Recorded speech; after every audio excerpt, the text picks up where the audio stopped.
Boa tarde, Dili. Boa tarde, everybody. It's a really great pleasure to be joining you at this conference today. I wish I could be in Dili with you and get to know you, but unfortunately, I'm in my living room, teleworking, and all alone. So, which is always a bit odd to make a presentation, but I'll do my best. So, I'm Paulo Santiago, and I'm Portuguese, and I take responsibility for work on education policy at the OECD. And the OECD is the Organization for Economic Cooperation and Development. It's an organization which seeks to develop research and analysis to help countries develop sound policies on the basis of evidence. And we also do that in the area of education. It's an organization whose membership is more developed countries, but we do work beyond our membership with over 120 countries in the world. So I'm very grateful for this invitation by UNICEF Timor-Leste. It's a great privilege to be part of the dialogue that seeks to improve education in Timor-Leste. So thank you so much for this great opportunity. I will now share my presentation, hoping that the technology works and you now see my presentation in your screens.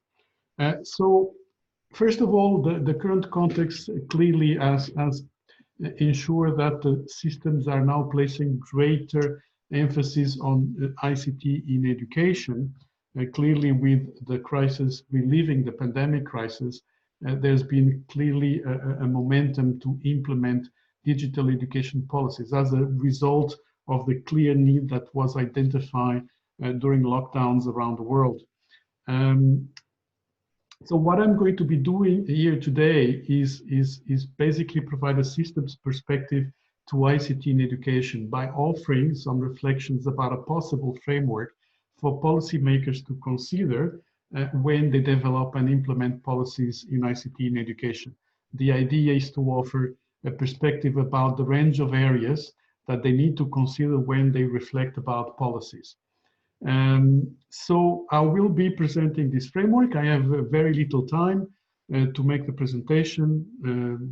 What I want to present is kind of a comprehensive framework, but I prefer you to have it in the slides, but I'll be presenting quite quickly, quite fast to make sure that I keep to time. But you will have the PowerPoint to look at it more thoroughly. So in terms of major areas of this framework, there's essentially 4 pillars. The first one deals with the governance and resourcing of ICT in education. Then there's the actual uses of ICT in education on the field, in the classrooms. And another area is the development of capacity. And a 4th area is actually to monitor the impact of ICT and the development of ICT skills in the education system. I will now in my presentation go one by one in turn and present in more detail each of these areas and also present some results of the literature to inform you about where policies are leaning towards.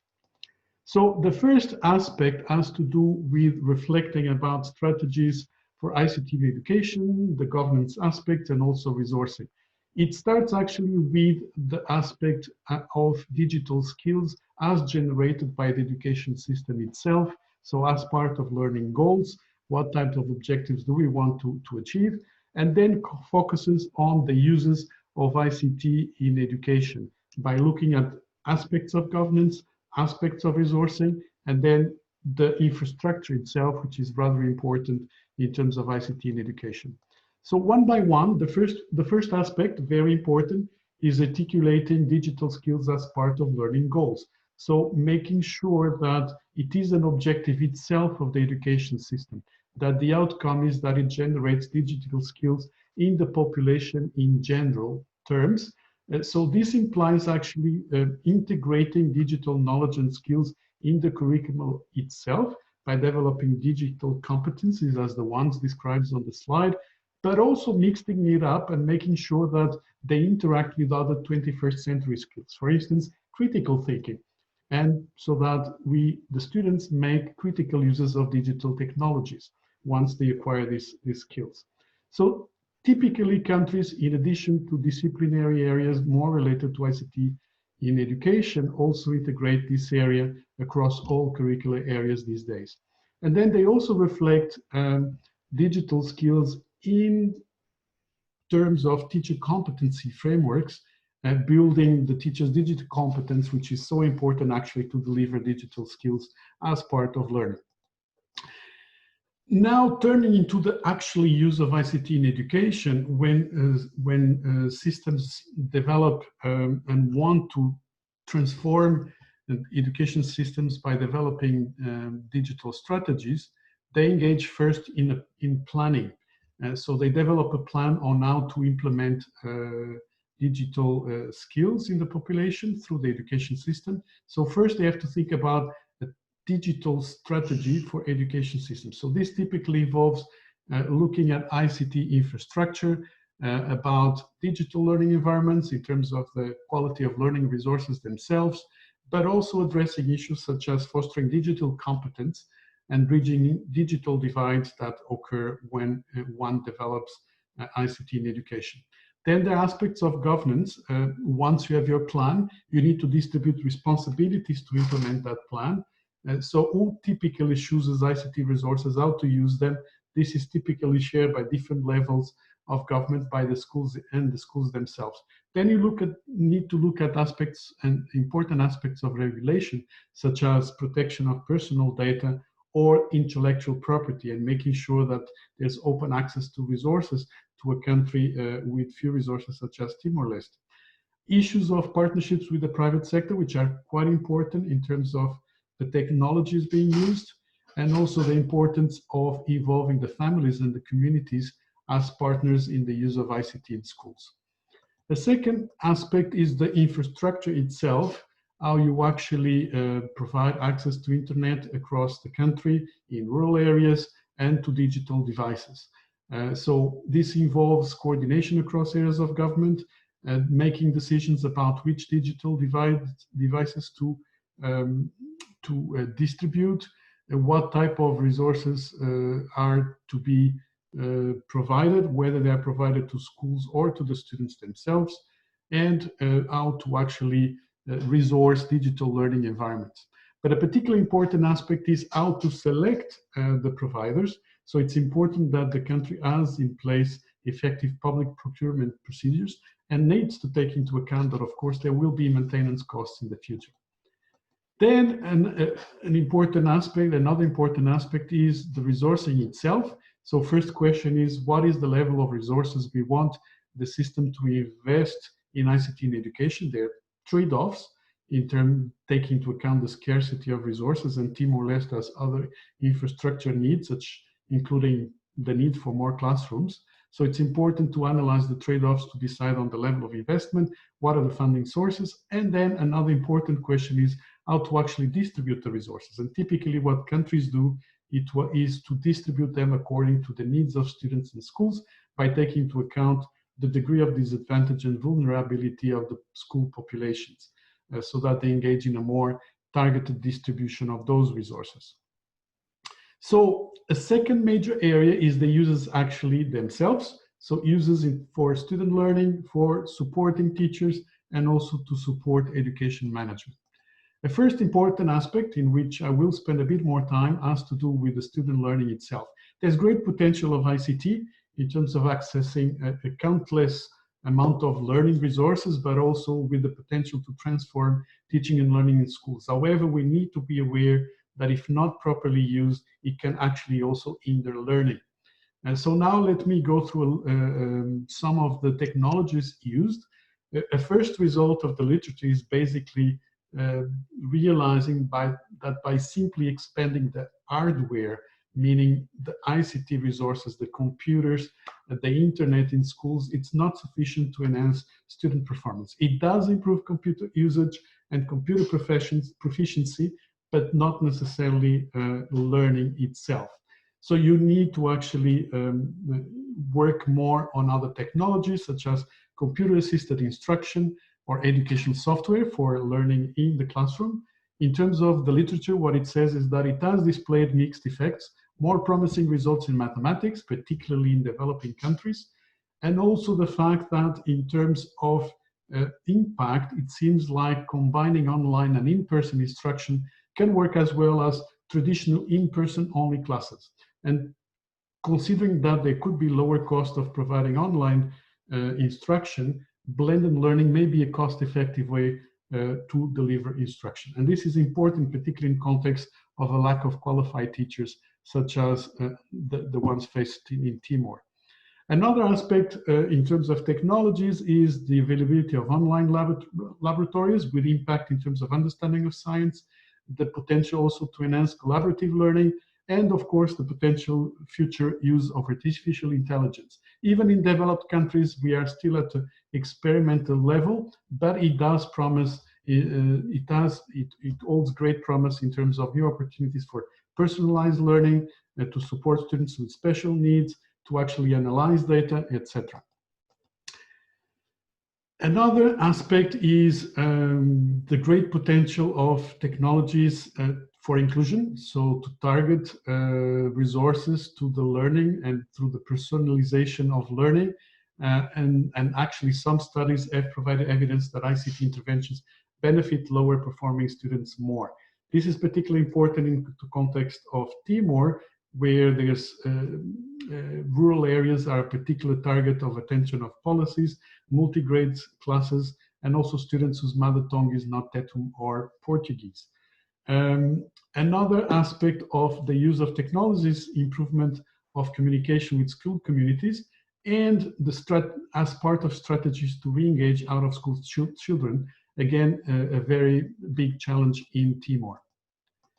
Summarizing in terms of overall effect of digital technology, the literature tells us that very much it depends on whether technology is being used as a substitute or as a complement to traditional instruction, where the results are more impactful when it's actually used as a complement, as an amplifier of teaching itself.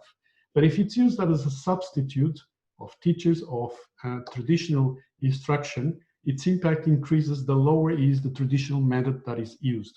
And this is why in the context of developing countries, technology may hold greater promises in terms of improving student performance if there's a lower quality of teachers and of instruction. So in general, what is important is that ICT is well blended to assist teachers in the classroom, and therefore maybe the most important result is that teacher skills and capacity to make a critical use of ICT in the classroom is really key. So the ability and digital competences of teachers is really key. In terms of support of teachers, there is clearly very different ways for teachers to use ICT in education.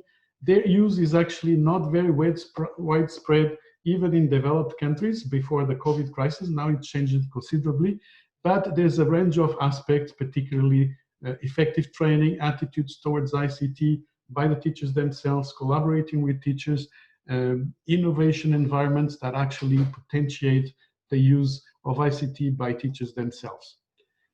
A range of ways in which can be used, classroom assessment in a range of ways in terms of preparing lessons, in terms of professional collaboration and knowledge sharing with colleagues, and also, of course, in terms of delivery of professional development for teachers. So there's new forms of delivery already available also in Timor-Leste, and the fact is that the literature also shows that blending environments appear to be more beneficial, where the teachers can actually get more out of that training. Another aspect is the use for education management, given the ability to collect much large data sets, to be able to store, process, and analyze data much better. There's great potential for the management of the education system itself at different levels, in linking to the budget through education management information systems, but also at the school level in terms of the management, administrative management of the school, but in terms of connecting to the learning itself, and as part of development initiatives such as self-evaluation. In terms of development of capacity, one particularly important aspect is centrally to develop tools and guidelines to use ICT in education. A potential agency, central agency in helping with ICT in education, coordinating, in addition to coordinating and monitoring the use of ICT, could provide technical leadership, technical support to schools through ICT advisors, but also capacity building through training. And then a range of resources provided at central level, such as digital learning platforms, such as the Escola Bauma in Timor-Leste, that already exists as a result of the collaboration with UNICEF. Then, fundamental, take into account the importance of teachers in use of digital technologies, is the need to train teachers. And actually in many countries, for instance in Japan, school leaders think that the teachers are not very well prepared. So there's a range of strategies, professional training in terms of professional development, curriculum of initial teacher education, the competency frameworks for teachers, and the importance of the quality of the training itself, but it's fundamental. And actually our teaching and learning survey, which is a survey of teachers and their perceptions of their profession, tells us that very good professional development and also the perception that one is well prepared after initial teacher education is quite important for the use by teachers of ICT in classrooms. Finally, the need for the schools themselves to get support, the need for the schools to benefit from good leadership, good school leaders, and also a little bit of autonomy in terms of the use of those tools, ICT tools. And it's important that it's also part of the development plan of the school. A way to potentiate the use is also through an ICT coordinator at the school level, and also the need for an external support through advisors externally that assist the school, and also the school evaluation agency to not only support the use of ICT in terms of pedagogical practices, but also to identify good practice and disseminate it across the country. Finally, the last aspect is the monitoring. Once everything is in place, we need to assess what's happening. First aspect is the assessment of digital schools as learning goals themselves. For that, you need particular assessments.